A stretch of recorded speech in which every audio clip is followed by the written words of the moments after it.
Hello and welcome to another STEM in a Box video demonstration. My name is Dan Felicik. Today's topic is rust and how we can stop it from happening. Some things rust faster than others, and some things rust more in certain environments than in other environments. Rusting is actually a huge concern for the Navy because the saltwater environment that the Navy operates in is very corrosive to their metal ships.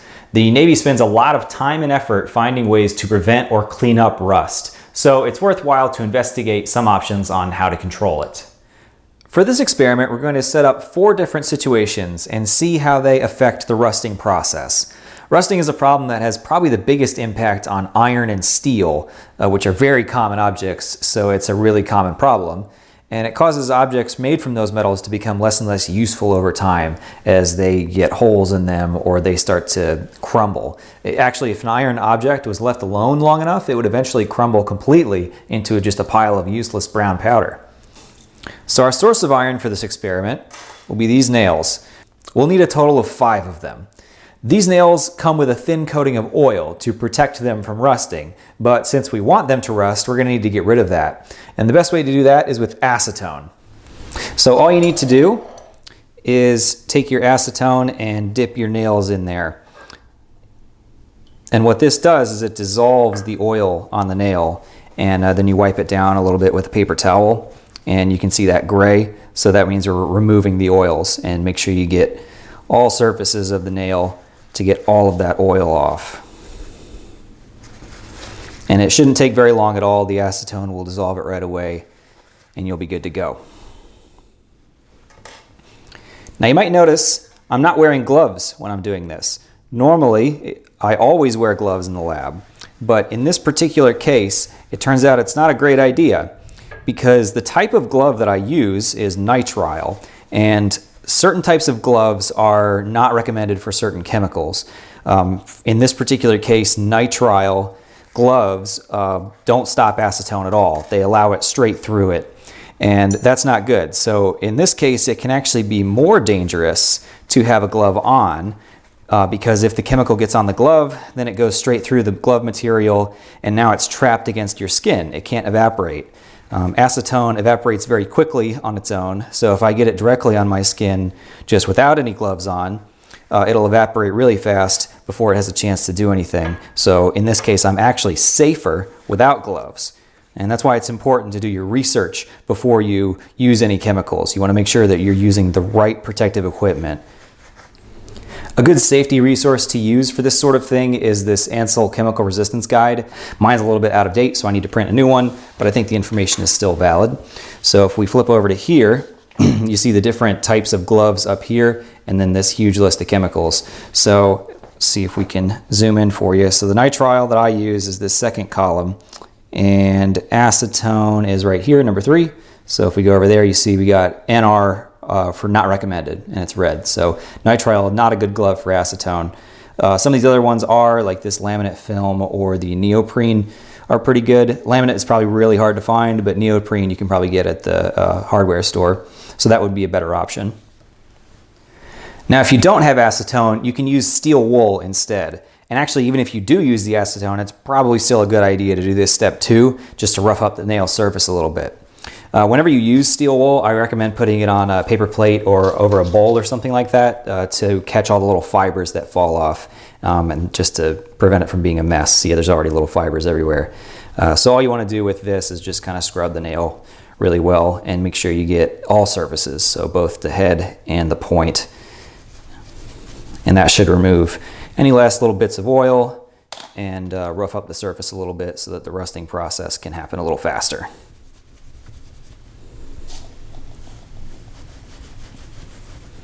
All right, now that our iron nails are ready, we'll set up the rest of the experiment. First of all, we're going to need to make some salt water. I'll just add some of this table salt to some tap water, and we'll stir until everything's dissolved. Now the exact amounts here aren't critical at all. All we need is just some water that's a bit saltier than normal tap water. Now we have 2 other metals here that we're going to use to try to protect our nails from rusting. We've got copper and zinc. What we're going to do here is try to pair up our iron with each of these metals and see how that affects the rusting process. And that's a concept called passive corrosion control. Here's a picture that I drew to hopefully help explain it. When you pair two metals together and put them in an electrolyte, like salt water is, it essentially forms a battery. Electrons move out of the more reactive metal and into the less reactive one, which also causes the more reactive metal to start rusting away. You see these metal ions, the M+, they break off of the metal and go into solution and dissolve. But the other metal, the less reactive one, will actually be protected from rusting while this happens. So if we can find the right metal, we should be able to protect our iron nail. So basically we're going to do that by just wrapping these metals around the nails. So I'll start with the copper wire, and we want to start wrapping it from one end and just form kind of a tight spiral as you go down. And you don't have to cover the whole surface of the nail, but you want a decent amount of it. So I've made it to the end, but that's not really enough metal just because the copper wire is so thin. So I'm going to start coming back up the nail and just keep wrapping and wrapping and wrapping until we get pretty good coverage. And I mean, you can even go down a third time. There's no real wrong way to do this. You can't really get too much copper, but you do want to make sure that you have enough of it. And so there we go. So that looks like a nice wrapping job. So I'll just get a pair of scissors and clip off the end and finish the wrap there. And so there we go. We've got our wrapped nail with copper wire. And now we'll take a second nail and wrap this zinc strip around it. And this is a little tricky to get started just because the strip is a bit thick, but we want to do it at kind of an angle here so that we can wrap, downward. And again, you don't have to cover the whole surface of the nail, but you want to wrap kind of tightly so that the zinc is in good contact with the nail. And just keep wrapping until you've finished off the strip. And I kind of reached the end here, but you can slide it a little bit and finish off here.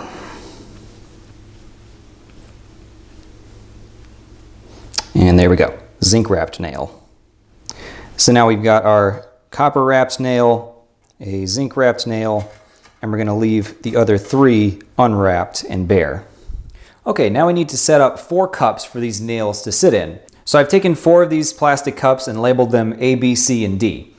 We'll put our zinc wrapped nail in cup D, the copper wrapped nail in cup C, an unwrapped nail in B, and another unwrapped nail in A. And earlier I said we need 5 nails, so the last one I'm just going to actually just leave out on the counter nearby just for a comparison to see what would happen. Now remember from the picture that I showed you earlier that this type of corrosion, it's called galvanic corrosion, requires 2 metals and an electrolyte. So just wrapping the nails isn't enough. We need a conductive solution for them to sit in, and that's why we made the salt water from earlier. So we'll add enough of our salt water to the last 3 cups to cover about 3/4 of each nail. So we'll get most of it underwater, but you don't necessarily have to do all of it.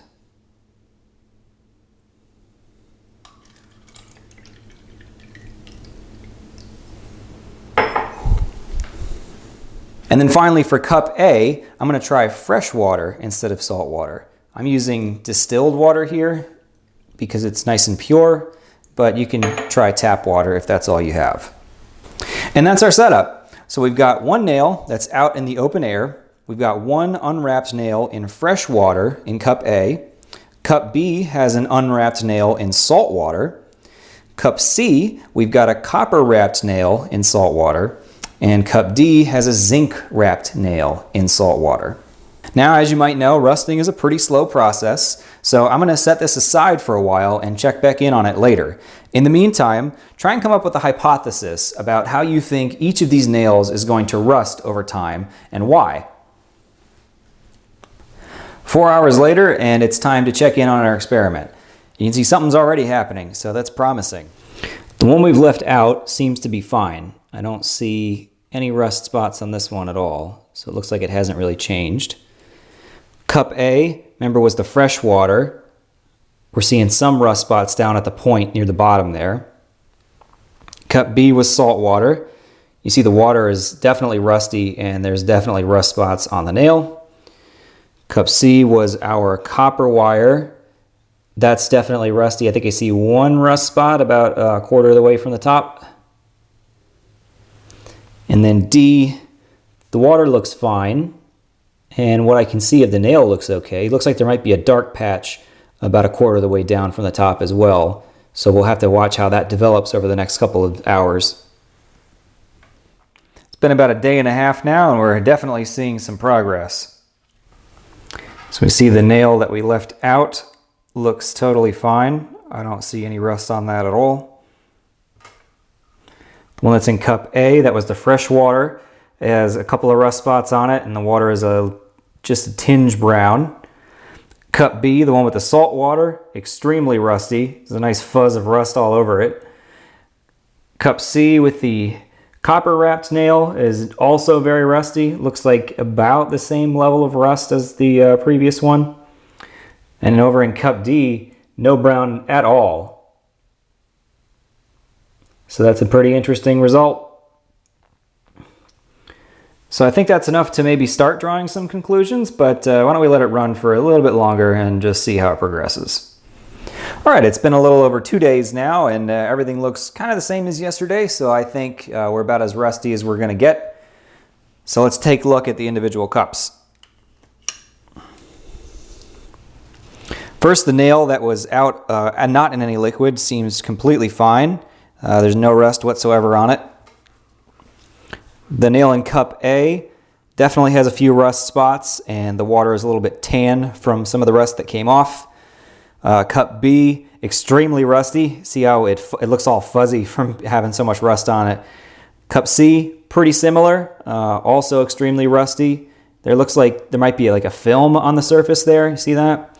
I don't think this one has that, so slight difference between the two. But cup D, completely rust-free. So what can we conclude from all of this? Well, the fact that cup D is completely fine tells us that zinc is a great metal to use to protect iron. It turns out that zinc is more reactive than iron, and so when it's paired with iron, it corrodes first and protects the iron from rusting. Copper, seen in cup C, is clearly not a good metal to protect iron from rusting.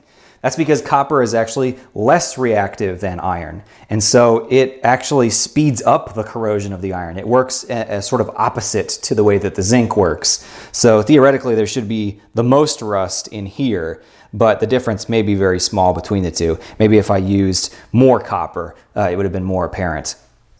You know, if you tried this experiment, you could be even more scientific than I was and test the amount of rust directly. So what you would want to do beforehand is weigh each nail individually before you put it in any of the cups and record that information. And then after it's done rusting, you would take the nail out of the solution, wipe it down, scrub off all the rust so there's just iron left, and then weigh it again. And you'd see what the difference in weight was. And that way you could tell empirically how much actually rusted. Since I didn't weigh these beforehand, I won't be able to do that today, but I will leave that up to you as an exercise. Since cup D here has kind of the important result of no rusting, I wanted to take it out and just show you that there really is no rust on there. And we'll just kind of try to get this zinc off. Okay, and we can see that the nail does not have any brown rust on it. It does have a little bit of white material on there. We can wipe that off. And that white material is actually from the zinc. The zinc, when it corrodes, turns into zinc oxide, or zinc hydroxide actually, which is white. So any kind of corrosion that happens will be from this rather than the nail. And so you can see the nail still looks pretty well pristine. There's just those little bit of white stains on there, but the point is there's no brown rust. And if you're into boating at all, this may be something that you're familiar with. A lot of boats have things like these screwed into them. So this is called an anode, and this is a big chunk of solid zinc. And what you do, you see it's got a threading up here, and you just kind of screw this into your hull of your boat, and it pairs with the steel hull of your ship, and this anode will corrode before the iron of your ship does. And what's interesting, this is for kind of a small boat, but it's just interesting that you can use something this small to protect an entire boat. You know, you don't need to coat the whole boat with zinc. You just need a piece of it in contact with the hull, and that's enough to protect the whole boat. So that's pretty cool. And you see how this zinc is kind of white too. That's that same corrosion I was talking about from over there. If we filed this off, you would see this is a nice shiny metal. Well, you can kind of see at the top there. So that concludes this video on the corrosion control activity. Hope you enjoyed this experiment and learned something new. We'll see you next time.